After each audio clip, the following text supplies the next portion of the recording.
Thank you. It's a pleasure to be back at this festival. I absolutely love this festival. And with such a group of filmmakers, an amazing series of documentaries in this year's festival, as usual. So I'm not going to spend a lot of time introducing them with their long list of credits, because that would take the entire panel. But I will start with Dan McGuire. He is director of the Balian, and maybe some of you just saw that over at the Putnam Theater. Amy Jenkins, she's a visual artist and filmmaker. Instructions on Parting is her film that screened this morning. Also with us is David Abel, filmmaker. He's an environmental reporter for the Boston Globe, and his film Lobster War is just screened.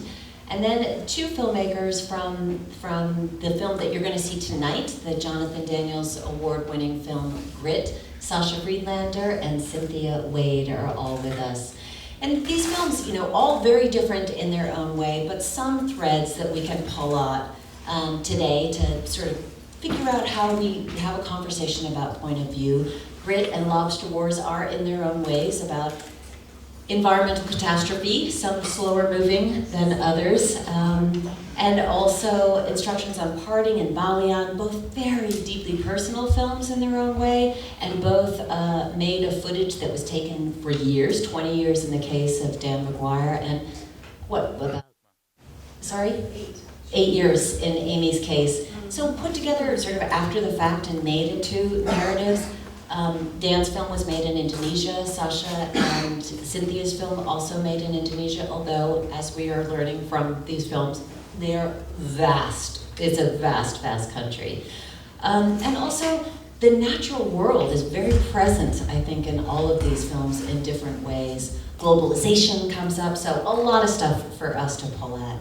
I think I'm going to start with David. Your film, you're an environmental reporter. Since we're talking about point of view, David's a longtime journalist, so there is the both sides of the story pressure for a journalist.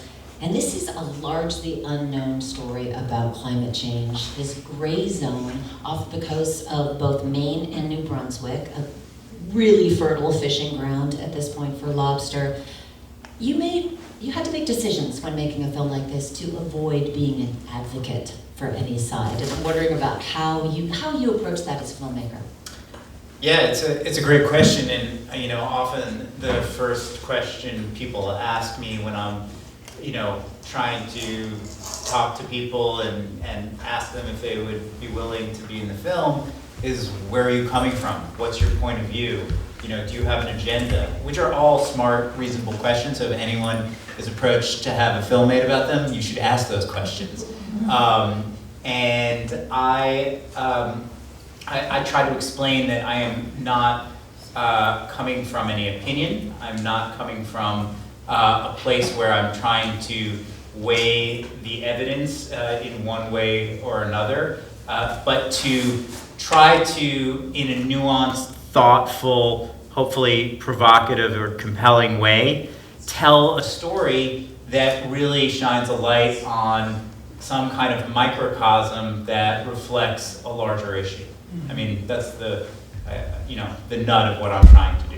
Right, and there's a lot of momentum in the film because there is a lot of back and forth between sides, for lack of a better word. But I think that's one of the things that gets revealed. It's not about sides necessarily. It's about what they need in their own lives. And while my film focuses on this centuries-old conflict between the United States and Canada over this rock in the Gulf of Maine called Machias Seal Island, but that rock is important to both countries because it's the waters around them that are what's valuable, and in the last 10 or 15 years, those waters, which have warmed faster than almost any other body of water on the planet, have suddenly become very abundant with lobster, as in part because of this sudden warming that has created a sweet spot for lobster. And so the film isn't just so much about this conflict between these two different fishing industries in two different countries. It's about how the changing climate is affecting both of them and changing this conflict. Yeah, and by the way, I just want to tell all the filmmakers, if there's anything you want to add or hear that someone else says, don't wait for me to ask you a question. It's a free-for-all here at the Monadnock International Film Festival. So Sasha and Cynthia, this is interesting because you made a film that was about an environmental disaster, but man-made by most accounts, you know. And there was you didn't decide to give equal time to a theory of, you know, it being a volcano that actually caused this. Can you just summarize quickly for us what actually the film is about? Yes. Grit is about one of the world's largest man-made environmental disasters. It's a unstoppable mud flow in East Java, Indonesia. And when I say mud flow, you think of something that might be small or sort of, bubbling along. There are now 16 villages under 60 feet of mud. 60,000 people were displaced.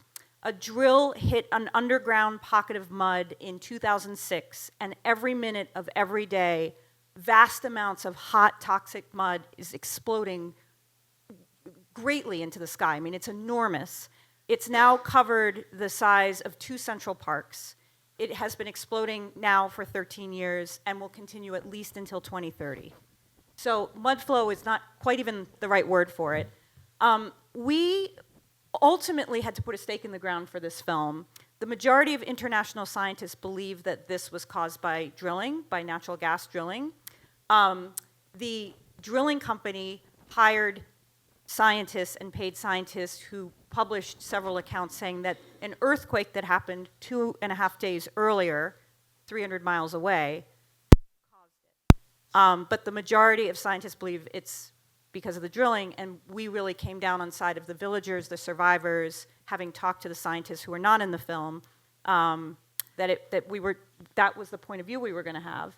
We actually shot the film without getting an interview with the CEO of the drilling company, and cut the entire film over the course of about 5 years without him and without his voice. And just as we were locking and about to go to the festival circuit, we got his interview. He doesn't do interviews, and we finally, after years, got an interview. So we had to stop, freeze the film, go over to Indonesia, film this interview, spend a day with him, and then recut the entire film. Wow. And so now and because we're rubbing up against that grain and there's conflict, then really the film at that point was crystallized. I would love to talk to you more about why we don't know this story, because I think that's really interesting. But just to draw the others in, Dan, it's a vision of a changing world in many ways. In the film Balian, you've been going there since the 1980s. In 1996, I believe you started shooting this footage of an amazing character, Mangku Pagog, after reading about a healer. And you were exploring whether, is this guy a fraud? Is he a miracle worker? You know, and the film becomes in many ways about the nature of belief, a narrative that you 20 years later turned into a subject. So how did that shift for you from having him as the subject to it being about you? Yeah, it's funny because you guys were talking about your films and you're talking about forces of nature, and I lucked on a guy who is basically a force of nature in his own right, and was just a very compelling character, and so that's what drew me to it, and some of the issues that were involved. But then he was both simultaneously, incredibly performative, but also quite opaque. He didn't let me in to a certain point, and. But then he got sick himself, and then we had almost a different kind of relationship changed. And later on, I couldn't quite, what I tell people is I couldn't quite crack the code. I couldn't quite figure out how to tell this story without it just being a kind of a curiosity or something like that. And but later on, I realized, looking at the footage years later, that the story had a different theme, or a parallel theme, which is about globalization. It's about how a traditional society is impacted by globalization, by social media, by all of that kind of thing. And so then I had a parallel track, which became a larger overarching theme. And then it just is also, someone was just hit me with the term latitudinal study. What is it? Longitudinal study. It's a longitudinal study, and that when you have time working for your benefit, it's just Hitchcock said that films are just real life with all the dull bits left out. But if you have 20 years of footage, it can be pretty dense and pretty compact, and it can be very interesting. You could be working a whole other circuit here with a longitudinal study film, not just the documentary film study. Yeah. Well, in a way, Amy, that's part of what you're doing. You're looking at your life and the life of your family over a period of time. And there's a way, this is something that we learned from the film, and I'm sure that all of you have been accused of this, of like always with the camera, carrying around the camera all the time when your family is there or when parts of your life, documenting yourself. You're a visual artist primarily before this. When did this become a film for you, and when did you become, in many ways, the subject? Well, I've always had the documentarian spirit, and the camera has always been a part of my life from a very young age when I was a child. So I already was very accustomed to documenting the people around me, but it hadn't ever surfaced in my visual art that I shared with the world, because I made much more kind of metaphorical artworks, which were in galleries, and they were sculptural, etc. So my documenting impulse was more for myself as a visual journal. And so, as I got married and got pregnant and celebrated these milestones in my life, I always had my camera on. And then as my family, unfortunately, was beginning to be diagnosed with cancers, 3 family members, in a very short period of time, I kept the camera rolling. And the film itself, I would say, is not specifically character-driven about them. They are obviously the characters in the film, but what I tried to do with this project, which, by the way, I started editing many years later, was to talk about the process of birth and death in a wider scope than just my family, the kind of the universal message of aging and of caretaking a baby, caretaking someone who's ill, and just the power of family love, and also how to bring in the natural world, because the natural world often reflects what's happening to us on a personal level.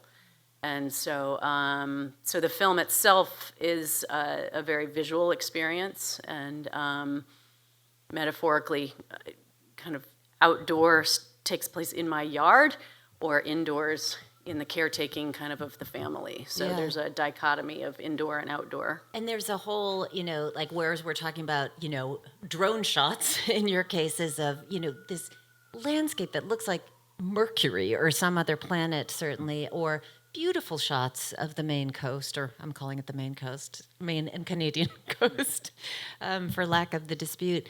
You could have put like a bubble around your little universe, and there, you pull away from that day-to-day shot of documenting the verite kind of thing, and do this beautiful sequence of shots. If anyone saw the film, I recommend it. I recommend all these films, but shot against a pure black background, the bodies of her aging mother who has cancer, her sister who's just emaciated by the disease, and then her with her, fecund, full, bountiful belly, putting hands on each other. It's deeply intimate and really, really tender. So I'm wondering about, like, how did those two come together? Which came first, I guess? Well, as a visual artist, what I imagined at the time to be my kind of public practice of what I would show to the world was much more kind of studio-based, well-lit, a black background, and I would do various kinds of scenarios that were almost like Greek tragedies, or I'm extrapolating here, but my practice was studio-based, and so when my family was ill, they allowed me to film them, close up with their surgery scars and my hands touching their bodies, or my mother's hands around my belly. but that's what I imagined to be my art practice. Everything else was kind of tangential and a visual art journal. But when things progressed in my family with the illnesses, I did not feel confident about showing that work to the public. So it all went in a box.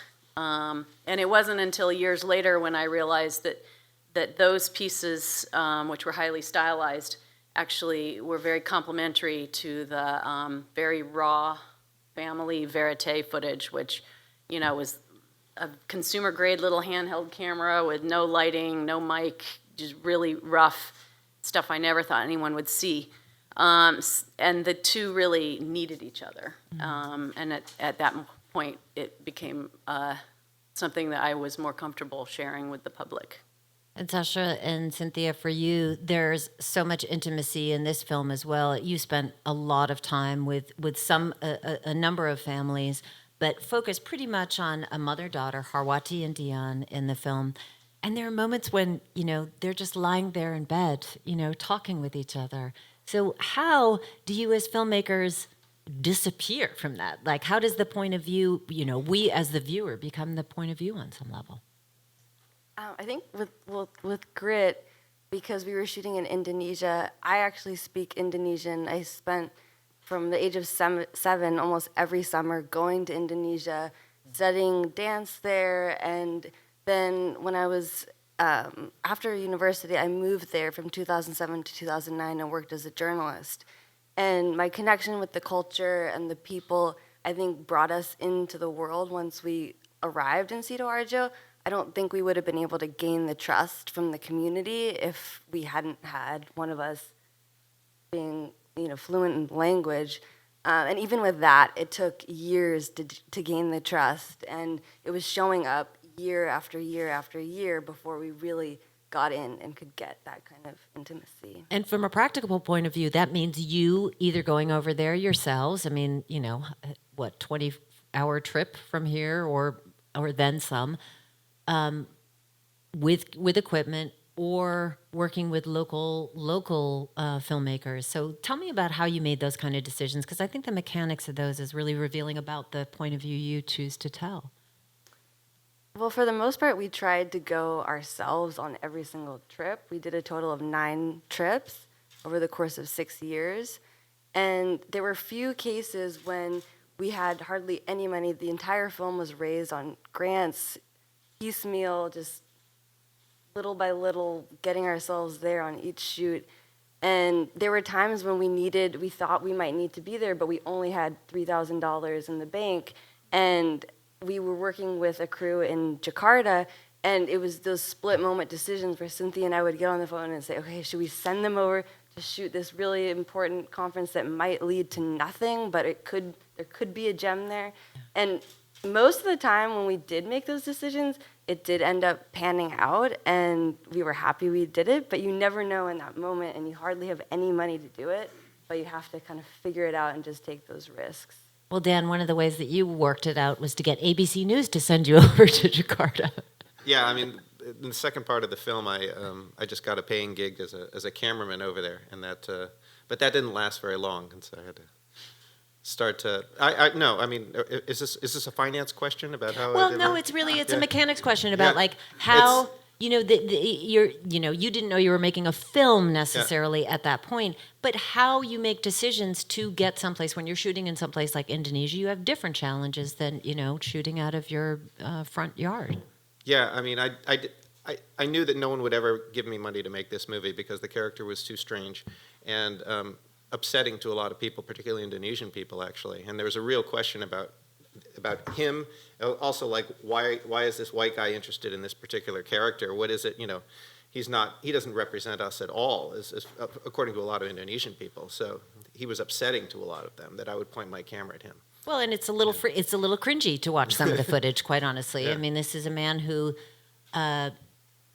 believes himself embodying the spirit of a leech. So licking or something. Don't even try to explain it. You have to see it. You're going to have to just watch the film. But there's a lot of sucking and licking and that kind of thing that we don't, whatever. But in a very different way. You're, being the outsider, I think, Are you is what. saying my film sucks? No. Not even a little. Good pun. But David, I'm not going to say that the lobstermen of the Maine and Canadian coast are as impenetrable, or you are introducing other people to a society, but you are bringing people. This is a very closed loop in a way. Yeah, no, they're not licking and sucking, I guess, but they are distinct creatures unto themselves, and it is a closed off community, and it was a little daunting entering that world. And lobstermen have their own codes, and they don't want to share secrets like how they catch what they catch. So they're also pretty private, and there were a lot of heart-to-heart conversations about trying to explain what I was trying to do. And there was concern about whether I was going to inflame the situation, whether I was trying to pour gas on conflict that had been simmering for some point. And what do you think? I mean, you are bringing something to light that I don't think a lot of people here know about. Well, I don't think we inflamed the situation. However, and this happened. It's not in our film, but immediately after we locked the film last summer, for some reason, the U.S. Border Patrol started boarding Canadian fishing boats in the gray zone, claiming that they were looking for migrants who, for some reason, decided that they were going to be fleeing Canada in the Trump era to come to the United States. So the Canadians didn't buy that. More recently, Senator Susan Collins, who had apparently heard about our film, got on the floor of the Senate and started talking about the conflict in the gray zone and all of these issues with the Canadian lobstermen stealing the American catch. She, of course, spouted a lot of misinformation, but I was pretty excited, that someone was talking about the gray zone on the Senate floor. And the last thing I'll say on this is that on next Tuesday, I was approached by the director of the Kennedy Institute in Boston to have a screening of Lobster War there, and I thought, that's a kind of odd venue. And then they explained, well, we're all about peacemaking, and so their plan is to bring the senators from Maine, their counterparts from New Brunswick, fishermen from both sides, and scientists from both sides in an effort to have perhaps the first conversation between them that might really look at how to bridge the divide. Finally. We'll see if it really happens. Finally, some resolution to that bitter Canadian-American. Exactly, yeah.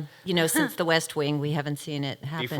Before Trump lands the Marines on But all right, we were talking earlier about Amy pulling another part of her visual language and putting it in there. You made a decision to use this beautiful 1954 film of E.B. White narrating, what is it, The Story of a Lobsterman or something like that? Something like that. It was this black and white film, very poetic looking, some beautiful language in it.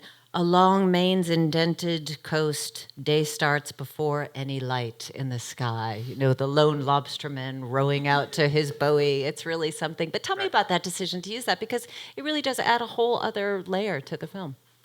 So in the course of making the film, we were looking for archival material that would beef up a section of the film about the history of the conflict. And in doing that research, we came across this. It was really an essay put to film that E.B. White wrote. And he has this, if you just saw the film, he has this incredibly gravelly, almost New England, I guess it's a Maine accent. It's not quite Maine, it's maybe Yankee. I don't know how you define it. Not a lot of R's. Yeah, but it just captures the mood in a way that when I first heard it, I just was so drawn to it.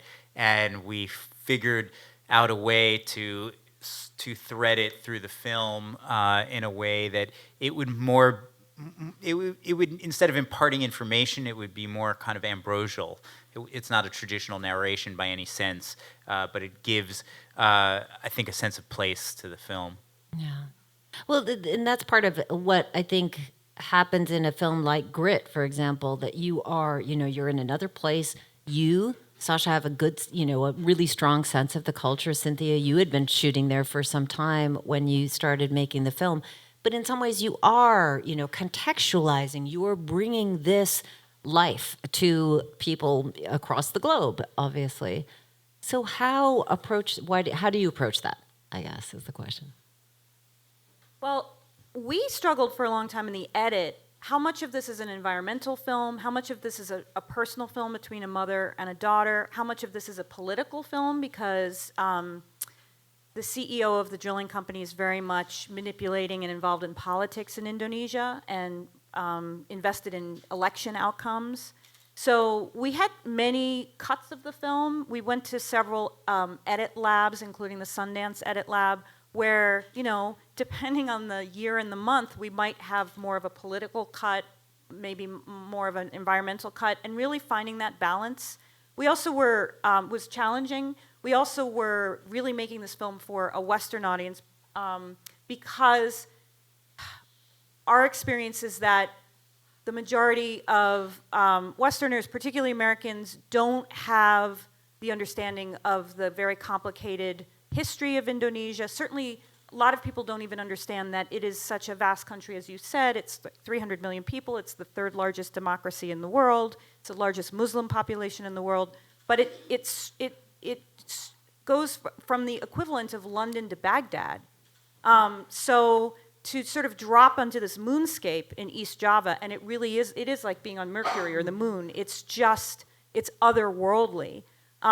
So it was challenging. So in that, what we tried to do whenever we could was to take out words. It is a subtitled film, obviously, and to show, not tell.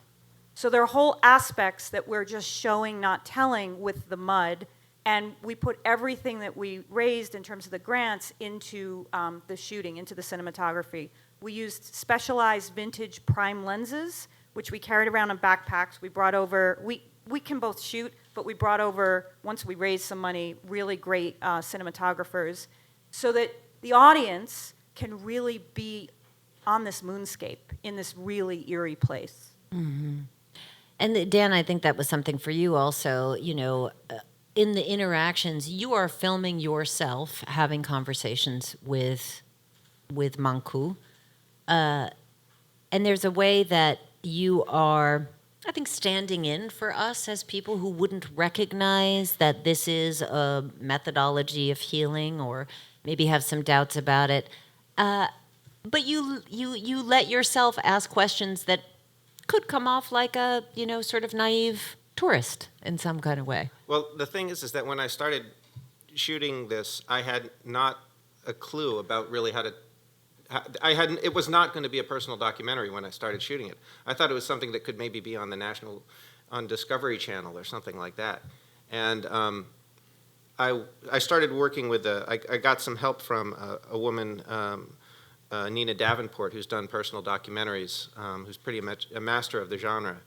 And she was looking at this stuff, and she said, "You're going to have to put yourself in this because there's no other way to tell the story." And I was very resistant to that. Not only was resistant to that, but if you look at the footage from '96, she said, "I want to see every single shot of yourself." And there were 7. And every single one of them made it into this movie because otherwise the audience needs something to, in this particular case, the audience really needs to know who is telling this story. Is it just another white guy pointing his camera at a person in a third world country, and there's a problem of representation there? Should I, I'm putting it's a dangerous thing to do that. You have to be, she correctly said, you really have to say who you are and tell who you are, otherwise you're not going to have any credibility, basically. So it evolved. That was very late in the game. I mean, that wasn't until that I started to put myself in the film. We did not take it for granted that we could capture everything that happens to us every second of every day, like we do as a culture now. And in fact, I don't think I would have been able to make this film in this era, because I think that we're in a different kind of selfie culture that definitely didn't exist then. I was walking around with a little tiny camera that looked like practically nothing in my hand, and everybody thought I was taking still shots half the time when I was actually doing video. I mean, it was, so they would just kind of stand there and go, like, "Okay, are you done yet?" And and the telephone answering machine messages exist solely because, it was the cartridge tape. The little micro cassette or the full size. And at some point I realized, wow, I'm not gonna be able to remember this, because it was always my habit to flip the tape over and just erase. I didn't think I needed to hold on to messages, but suddenly it's like, oh, I've got to go to Radio Shack, which doesn't exist anymore either, and buy a whole bag of tapes and just switch them out every time. And then, of course, I forgot about them for about 5 years. But, yeah. I just wanted to ask you a question. As someone who shot a film that I have not cut a couple of years ago about my family's business, which is the oldest business in Penn Station that got shut down because Penn Station is going through all these changes. But it's a very personal story for me because my father, I when I was like 4, I was selling flowers in Penn Station for this business, and and was there at every moment of my life. But I haven't been able to bring myself to cut the footage yet, and I'm curious what the pros and cons are of waiting. You said it took 6 years. You waited some years. What are the pros and cons of waiting on your footage? Right. Well, for me, because obviously I had an immense amount of grief for what had happened in my family, I needed the time. I also needed the perspective to step back and let things mull in my mind. But I also feel like, and I related to this in your film as well, Daniel, that there's this, there was this shift from kind of the 4:3 ratio standard definition kind of filmmaking, of video format, to the now widescreen 16:9 HD. Everything looks great, and my filming was so clearly a timepiece because it was shot in 4:3 ratio, like your film, and with a standard definition camera, and I think I also needed that time just for our society as visual people to be able to recognize, oh, that's not just bad clunky footage, that actually signifies a certain era.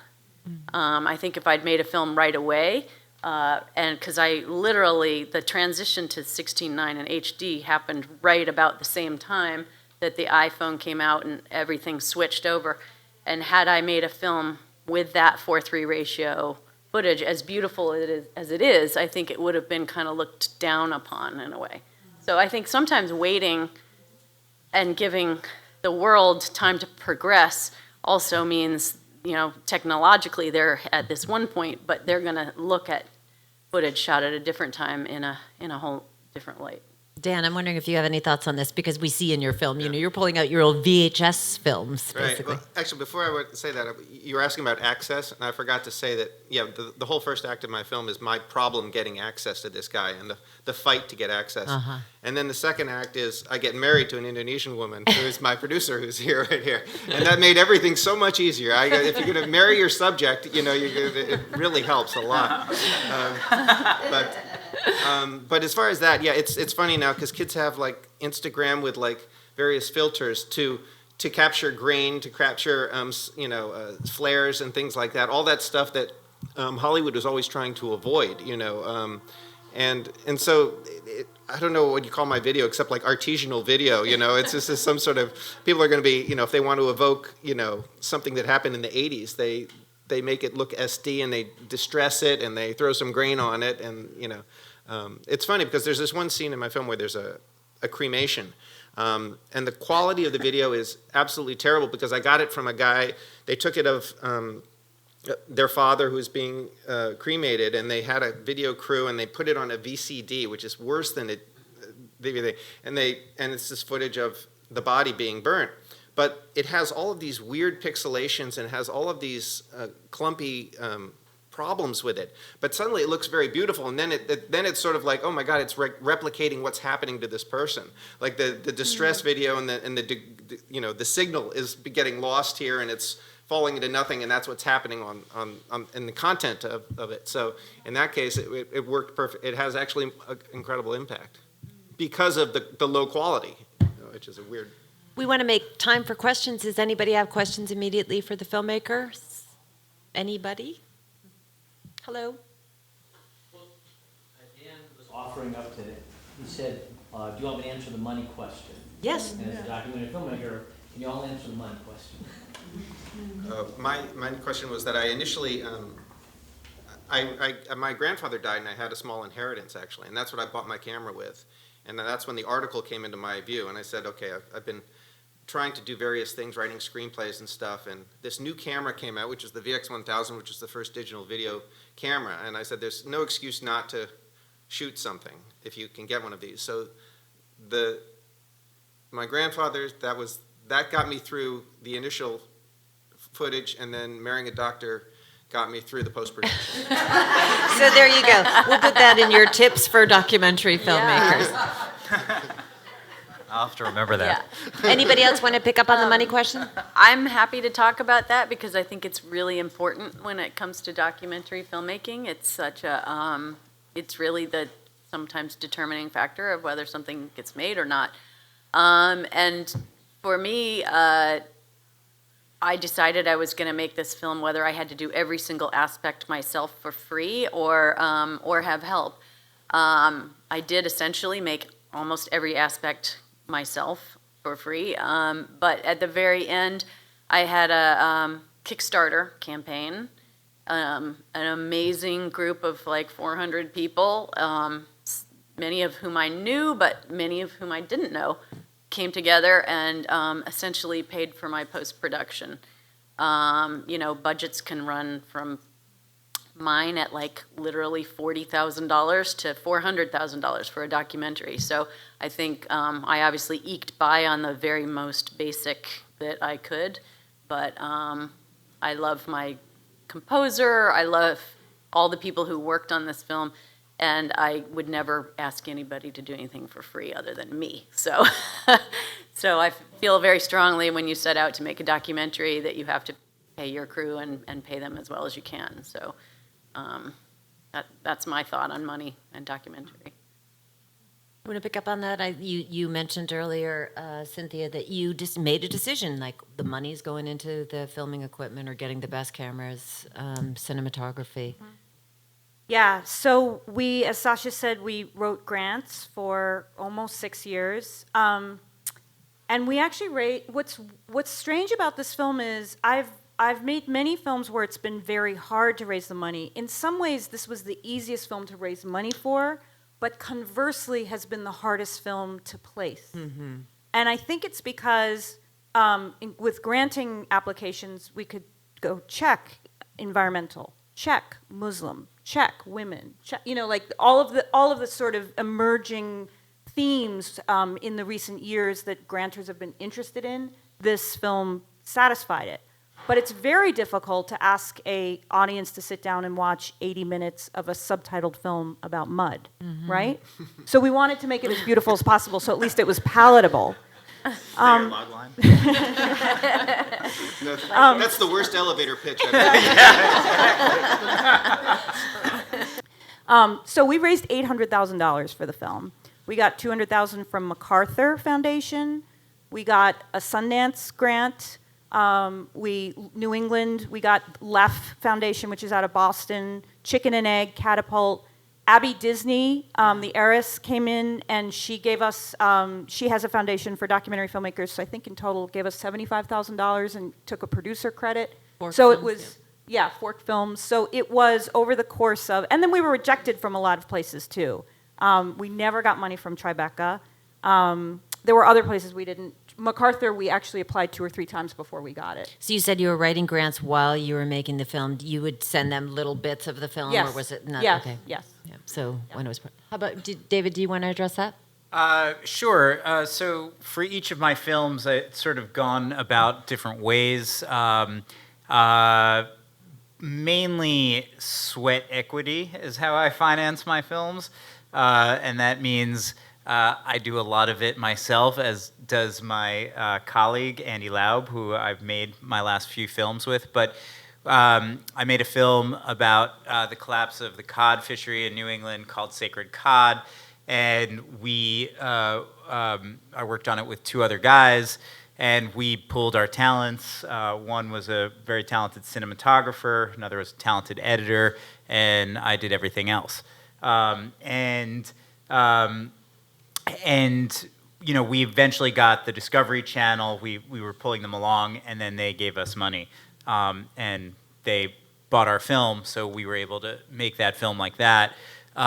With my film that was here last year called Gladesman: The Last of the Sawgrass Cowboys, I was, it was this really strange sort of thing where just after I'd finished Sacred Cod, I got a call from the University of Miami. Actually, it was first an email, which I ignored because I thought it was like one of those Nigerian emails, and saying, would you like to come and spend a semester in which we're going to give you money to make a film of your choosing, and we're also going to give you Wow, a that's a grant. dream.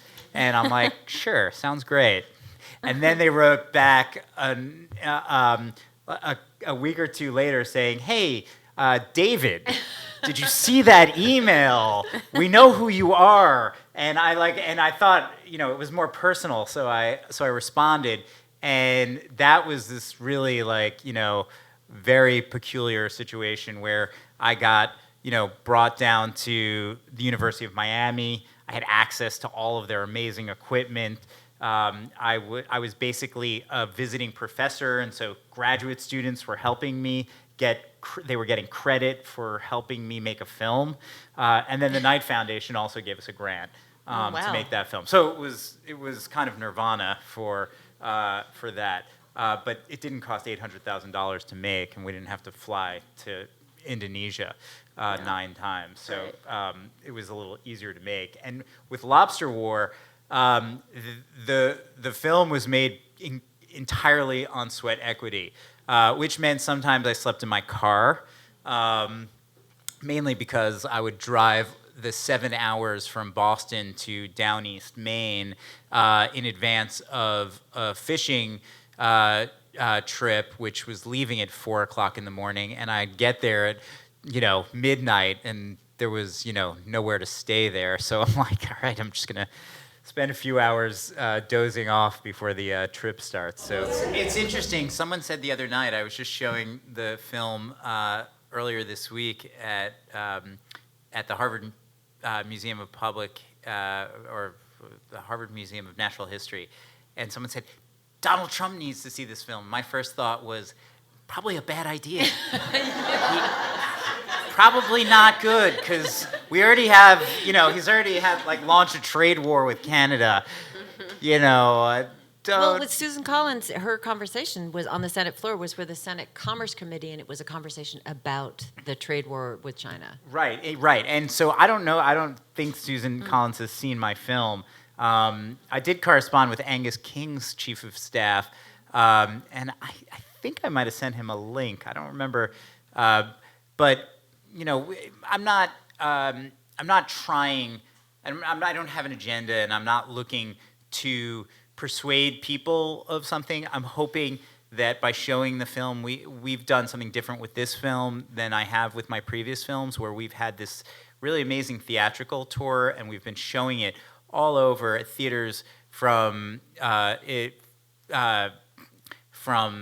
Cape Cod up to Canada. And it's really great to convene audiences. And I think that when people really see that climate change isn't this distant, abstract issue, but that it is actually, you know, playing out in people's lives, it becomes tangible in a way that maybe documentaries, more than what I can do even in the paper, because I write about this stuff all the time in the newspaper, but seeing it in a film, I think just transports people and makes it feel a lot more real. Any other questions? Hi. If you were speaking to an aspiring 20-year-old documentary film maker or someone who wants to be that, sadly I'm not in that position, but what is the best advice you give them on how to get their heads around the complexities that you've been describing, the finances, the technology, the relationship building? Is there a center of gravity where one can most efficiently learn documentary filmmaking as a business, art, and craft? One thing I'd say is that, young people is like, there are older filmmakers out there who don't know a damn thing about social media and their own, and the 20-year-old demographic. You have something to offer them and they have something to offer you, and if you could figure out make their website and work, figure out a way that you can get into the door and, trade information in that regard. And it's like, there are certain films that I just won't do because my knees are going out, and I need a young person to go do that. I'm sure there are many other older filmmakers in that position. I think there's a one-word answer to your question: YouTube. Yeah. You can pretty much learn everything you need to know about filmmaking, I think, on YouTube, or anything for that matter. Would you advise them to make films for YouTube? To get themselves out there? Just curious. I think that if something is keeping you up at night, and if you keep returning to thinking about an issue and thinking about a story, you're really being anointed by whatever, yourself, whatever is around you, whatever it is, the universe. You're being anointed as that conduit and as that storyteller to tell the story. And whether you start on an iPhone or you borrow or you swap, you should tell the story. But I think that you should not worry about what other people want. You should create from your heart, because as you do it and it becomes authentically yours, then it becomes something that people want to see. I agree with Cynthia, absolutely. That's the story. It's the story. It's a good note to end on. I think that was a perfect, yes? Where can people see the films? Okay. I actually don't know that. Where can we see the films if not here? You have to ask me nicely, and I'll give you a link. I'm trying to think when it's going to be at the Greenwich Film Festival in Connecticut. And it's a couple other things coming down. If we're not festival groupies, is there an I'm looking alternative? to that. Well, this is a question we never got into, but I'm looking to try to figure out how to distribute it, and that's a whole kettle of worms. I'm in the same place as Daniel. I'm at the end of my festival tour, and I'm starting to look for educational distribution, bringing this to colleges, and eventually getting it online. But I always encourage people to contact me through the website, which is on-harding.com, and I can always share information that way too. So on our website, which is lobsterwar.com, we have a list of upcoming screenings, and There's one in Concord, isn't there? well, tomorrow there's one at the Berkshire Museum, and it's also playing on Monday at the Berkshire Museum. That's in Pittsfield. There's a screening on May 5th at the Wilton Town Hall Theater in Wilton, New Hampshire. I don't know where that is. It's real close to here. Okay. Yeah. Tell your friends. And then it's going to be the same day at a place called Cape Cinema on Cape Cod. It'll be at the New Bedford Whaling Museum a little later. The Firehouse Center for the Arts in Newburyport, and it will continue to play in theaters, and at some point we'll release it digitally, and if you just keep an eye on our website, it'll be announced there. And you can see Grit tonight at 7:30. That's after following the award ceremony at 7:15. Please do be there, and please join me in thanking Daniel McGuire, Amy Jenkins, David Abel, Sasha Friedlander, and Cynthia Wade.